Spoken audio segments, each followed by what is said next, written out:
Assalamualaikum dan salam sejahtera. Buletin I2 akan menjelaskan kajian mengenai jenayah cyber ancaman alaf digital, kajian terhadap golongan wanita berkerjaya di Kota Kinabalu, Sabah. Objektif kajian yang pertama adalah untuk mengenal pasti jenis jenayah cyber yang berlaku terhadap golongan wanita berkerjaya di Kota Kinabalu, Sabah. Selain itu, untuk mengkaji faktor yang menyebabkan golongan wanita ini menjadi mangsa jenayah cyber. Manakala yang terakhir adalah untuk meneliti langkah menangani ancaman jenayah cyber dalam kalangan wanita berkerjaya di Kota Kinabalu, Sabah.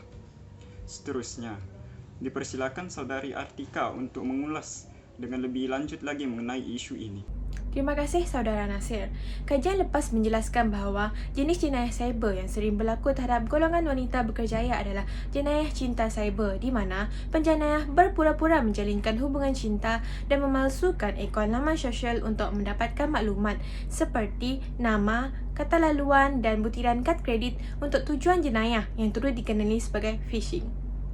Jenayah cyber seterusnya adalah hacking, iaitu tindakan menceroboh maklumat, memadam dan mengubah suai maklumat untuk tujuan tertentu seperti pemindahan wang secara haram, di mana maklumat rahsia telah diketahui oleh penjenayah cyber.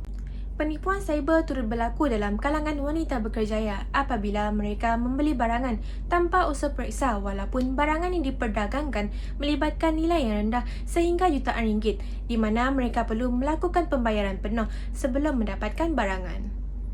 Laporan berita seterusnya akan disampaikan oleh Saudari Nurul Syamira. Dipersilakan. Terima kasih Saudari Artika. Seterusnya dalam kes ini, terdapat faktor-faktor yang menyebabkan golongan wanita berkerjaya menjadi mangsa jenayah cyber. Kajian lepas menyatakan faktor kebosanan, sifat mudah percaya dan mudah jatuh cinta menyebabkan golongan wanita berkerjaya mudah untuk diperdaya oleh penjenayah cyber menerusi media sosial dengan membina kepercayaan dan hubungan cinta dalam masa yang singkat. Penjenayah cyber turut menggunakan status kekayaan dan strategi berbalas-balas hadiah untuk memperdayakan mangsa, menyebabkan mangsa terpukau dan jatuh hati sehingga sanggup melakukan apa saja. Selain itu, faktor kurangnya maklumat dalam penggunaan teknologi dengan selamat dan kurangnya kesedaran masyarakat mengenai undang-undang cyber telah memudahkan dan membuka peluang kepada penjenayah cyber menipu mangsa dengan pelbagai cara.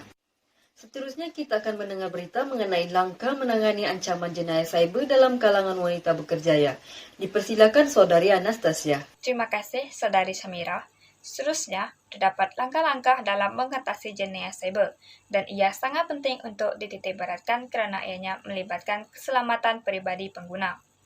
Kajian lepas telah memberikan langkah untuk mengatasi jenayah cyber ini daripada berlaku. Rakan sebaya merupakan individu yang memainkan peranan penting dalam hal ini, iaitu memainkan fungsi sebagai kaunselor dengan menasihati dan meningkatkan tahap kesedaran pengguna untuk lebih berhati-hati dengan ancaman jenayah cyber. Selain itu, kerajaan juga dilihat sebagai pihak yang bertanggungjawab dengan kerjasama pelbagai pihak seperti pihak swasta dalam membendung masalah jenayah cyber ini.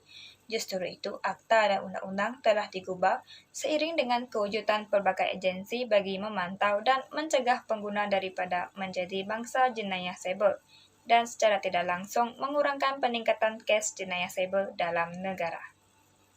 Seterusnya, dipersilakan Saudara Junaidi. Terima kasih Anastasia atas laporan yang diberikan. Secara kesimpulannya, pengkaji telah membincangkan kajian-kajian lepas berkenaan ancaman jenayah cyber terhadap golongan wanita berkerjaya. Maklumat yang diperolehi melalui perbincangan hasil sintesis daripada kajian-kajian lepas.